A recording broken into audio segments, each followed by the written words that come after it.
The Switch 2's motherboard has now leaked online. And notice how I didn't say allegedly leaked or speculation, none of that. I am fully confident that this is the motherboard inside of the Nintendo Switch 2.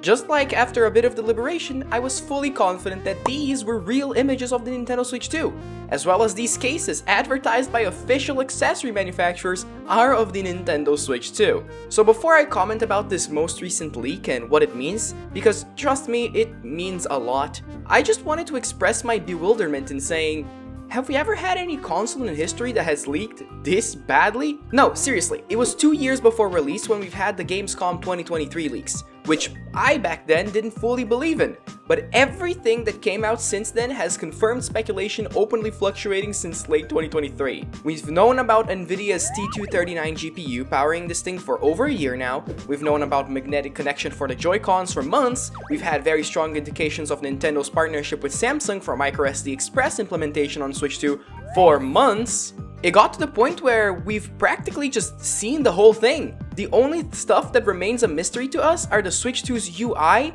and just how much they're going to downclock and undervolt this thing to achieve good battery life. With this new motherboard leak, we get even stronger indication of the use of Nvidia's T239 GPU. And I'm not a motherboard expert, but if I am to trust those who are, well, we're getting the predicted 12GB of LPDDR5X RAM, possibly paired with 256 of storage. And the main new development this time around is the fact that Nintendo is going with Samsung for their SoC instead of TSMC. Meaning most likely they are going to utilize Samsung's 8nm process from 2018, which to some online has been the cause of concern and fear and straight up doomerism, as they expected Nintendo to utilize more modern 4 or 5nm processes. But to those people I say, why did you even think that in the first place? We've known this hardware has been finalized for at minimum 2 years, probably more. The Ampere architecture, which the T239 is a part of, is the same one used by the RTX 3000 series, which, wouldn't you know, utilizes Samsung's 8nm SoCs. Okay, this might be getting a bit technical. If you're not in the know about PC components, which you don't need to be and most likely aren't since you're also most likely primarily a Nintendo fan, here is a gross oversimplification of what this development means for Switch 2's performance. The smaller the SoC, the more energy efficient it tends to be. And since we're dealing with a Nintendo handheld here, smaller equals more battery life per performance unit. Since Nintendo chose a larger 8nm process, let's establish that it will spend 4 battery points per 1 performance unit. Nintendo is most likely going to target at least 3 hours of battery life on demanding games for this console. So let's say 100 battery is equal to those 3 hours. Switch 2 exceeds 100 battery points, battery life dips below the 3-hour mark.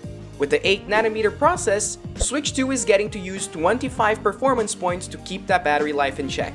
Now, let's assume they change only the SoC nanometer count, no change in GPU, RAM, or anything else, saying they went with the newer 5nm Samsung process instead. Here, the Switch 2 only spends 3 battery points per performance unit. Running that same calculation again, Switch 2 reaches 25 performance points by the time its battery usage cap is at 75 out of 100. Meaning two things. Nintendo could extend their battery life to say 3.5 or 4 hours and get similar performance, or more likely, they could use that extra battery efficiency afforded to them to boost clock speeds on their GPU, resulting in 33 performance points while keeping the battery life at 3 hours. In this little experiment, that results in almost 25% extra performance out of the same GPU. Not saying results would be that drastic or exactly 25% or anything, this was just an example. But the increased performance would be left untapped, which if I'm being completely honest, I completely expected it. I just expected it. Something that would actually be unexpected instead is a YouTuber telling you to subscribe in the middle of a video. Well, actually, that's pretty expected too. Well, you should still do it to help me out. Thank you! Switch 1 does the exact same thing. They downclock this little guy to hell to achieve the battery life that they do. They chose older architecture when Switch 1 was released for the very same reason. And no, this is not dooming the Switch 2. It doesn't mean it won't run modern titles or look great doing it. Switch 2 will feature exponentially faster memory speeds and storage speeds when compared to last-gen home consoles, putting it in between the PS4 and PS5 when it comes to that. But it's its GPU that will be running slower than some expected. Keep in mind that it is most likely still that same old Ampere T239 chip that we've been talking about for years. It will just run slightly slower and cooler to preserve battery life in handheld mode. Will it affect docked play much? I don't know. That's one of those remaining little mysteries of the Switch 2.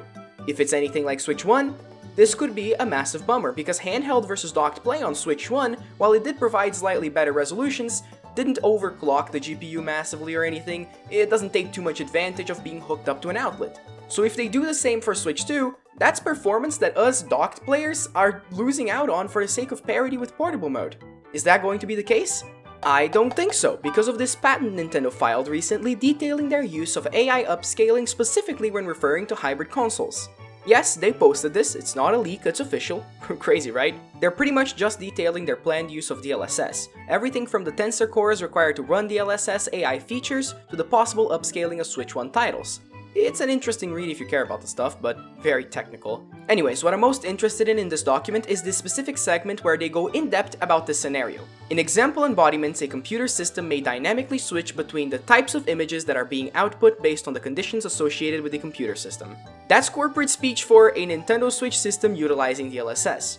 Then they go into detail about how, if the computer system is running on battery, then the computer system may be configured to not use an example image conversion process that uses techniques discussed herein. However, if the computer system is plugged into an AC power supply, then the techniques discussed herein for upconverting images to a higher resolution may be used or turned on for a video game or other applications. What they're saying is, you'll be playing on your docked console with DLSS upscaling on, possibly for 1440p or 4K, but once you take out your Switch 2 from the dock, DLSS will automatically disable, lowering your resolution. Why are they doing it this way? DLSS doubles power consumption, and as we've discussed earlier, in handheld mode, that's what they care about most. But this time, Nintendo is actually going to utilize the power outlet. Your Switch 2, when connected to the dock, will suck up significantly more power just to run the upscaling alone. This has me hopeful for a wider performance boost when docked. But when on handheld, they'll disable these features to save on battery life, meaning you'll probably get 720p or even 540p games in the far future.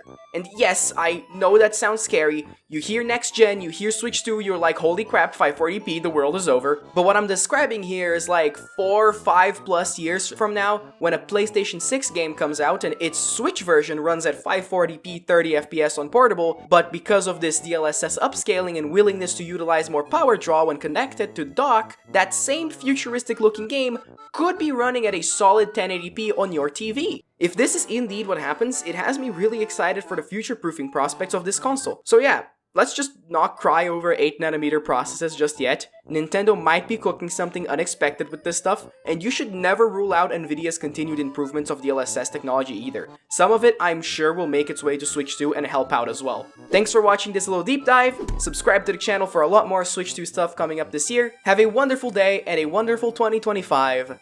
Goodbye!